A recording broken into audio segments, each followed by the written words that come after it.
Selamat pagi pemirsa, apa kabar Anda pada pagi hari ini? Senang sekali saya Ibnu Fadil dapat menemani Anda di Berita Kaltim hari ini.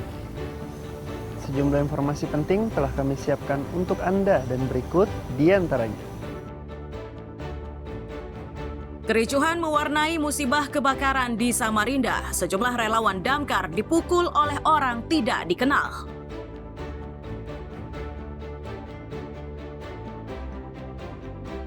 Pemerintah provinsi masih menelisik sebab tersendatnya pasokan beras di Kalimantan Timur.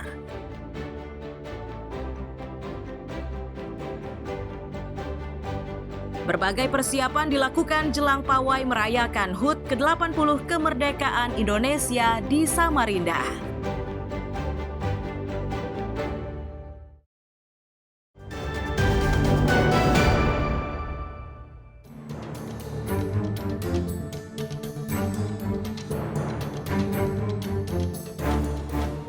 Keributan antara relawan pemadam kebakaran dengan sejumlah warga terjadi di Jalan Delima Dalam, Kelurahan Sidodadi, Kecamatan Samarinda Ulu, Rabu malam. Bahkan keributan ini menyebabkan sejumlah relawan damkar terkena pukulan. Salah seorang relawan menyatakan keributan bermula saat sejumlah warga bertindak berlebihan dengan merebut selang dan mesin.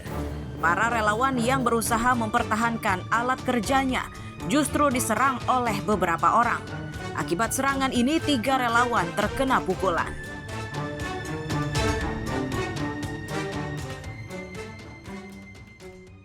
Yang kena pukul 3 orang. 3 orang. Tarik-tarikan selang atau kayak apa?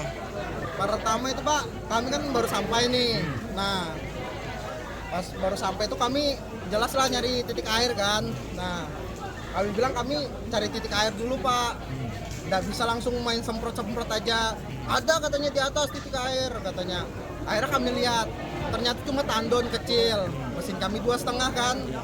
Kata kami ini nggak cukup, kami butuh bangkar. Yang mukulin berapa orang? Nah itu korban aja yang tahu itu. Katanya warganya rame. Rame ya? Iya. Tapi 3 orang yang kena ya? 3 orang yang kena.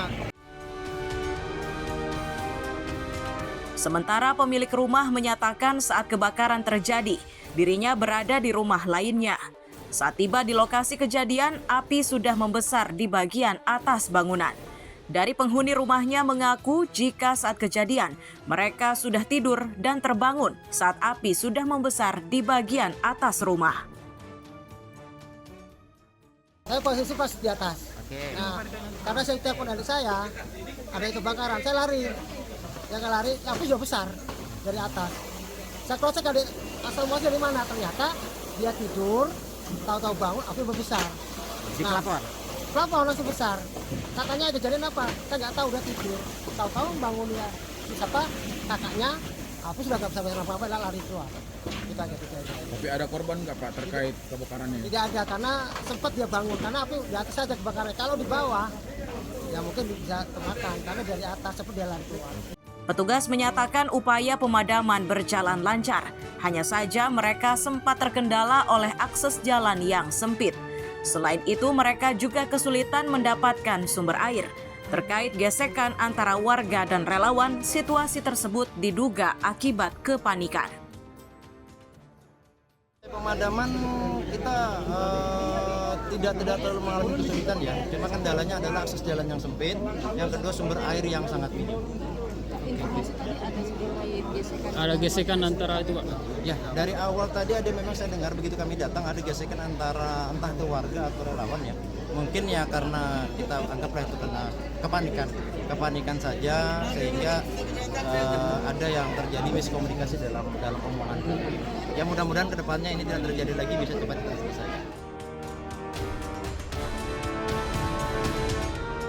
Apapun alasannya, petugas dan relawan berharap keributan seperti ini tidak lagi terjadi, agar mereka bisa bekerja dengan lebih maksimal demi membantu warga yang tertimpa musibah. Amir Hamzah dan Iswanto melaporkan dari Samarinda.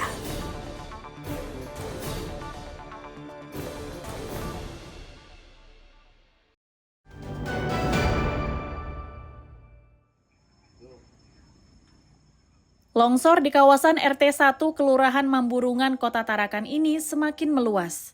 Kondisi ini membuat warga menjadi resah. Beruntung, saat terjadi pergeseran tanah, penghuninya tidak berada di tempat. Ini setelah pemilik rumah lebih memilih pindah ke rumah lainnya. Bahkan ada pula yang pindah ke Salim Batu, Kabupaten Bulungan.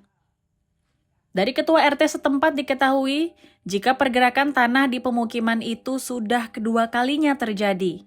Ia meyakini pergeseran ini akibat bagian bawah permukaan tanah sudah berbentuk rongga dan sangat rawan. Sementara di bagian permukaannya juga curam. Nah ini yang kedua ini kelongsoran ini kan. Longsoran yang kedua. Iya, ini lubang di dalam ini.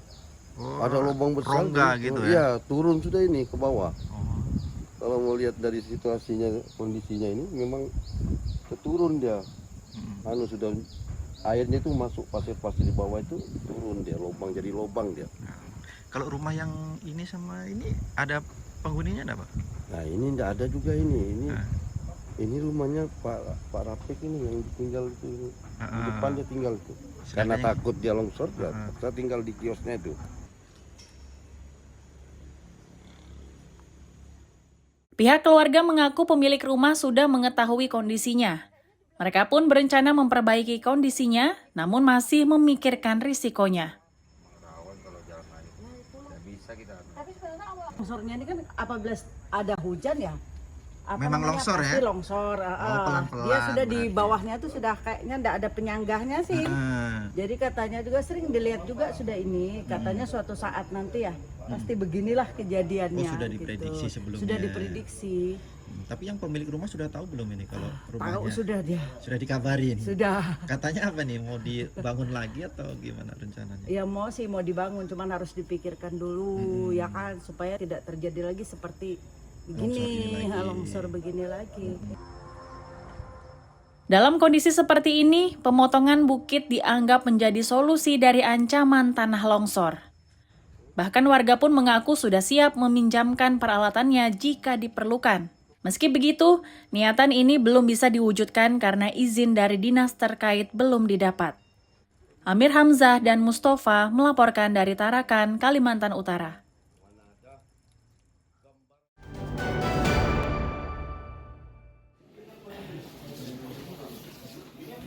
Residivis tindak pidana sodomi berinisial B nampaknya tak jerah.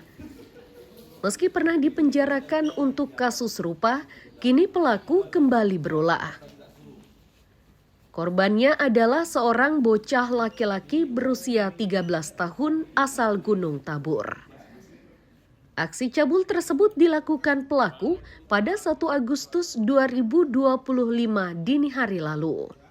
Kepala Unit Perlindungan Perempuan dan Anak menyatakan, tindakan tak terpuji itu terjadi saat pelaku beristirahat di teras masjid. Merasa aman dengan situasi sekitarnya, pelaku pun melancarkan aksinya. Korban tidak memberi perlawanan karena diiming-imingi uang sebesar Rp50.000. Tanggal 1 Agustus ya sekitar jam 12:30 malam. Ceritanya ini pelaku ini saudara B ini mau ke Bulungan, memang mau cari kerjaan di Bulungan, terus istirahat di kilo 37 ya. Di situ ada kilo 40 ya. Di situ ada musola, karena gerimis bermalamlah di situ ya. Terus dia lihat anak di situ laki-laki, dan dilakukanlah sodomi ya. Akibat ulahnya itu, pelaku yang telah ditetapkan menjadi tersangka ini dijerat Undang-Undang Perlindungan Anak dengan ancaman hukuman 15 tahun penjara. Amir Hamzah dan Miko Gusti melaporkan dari Kabupaten Berau.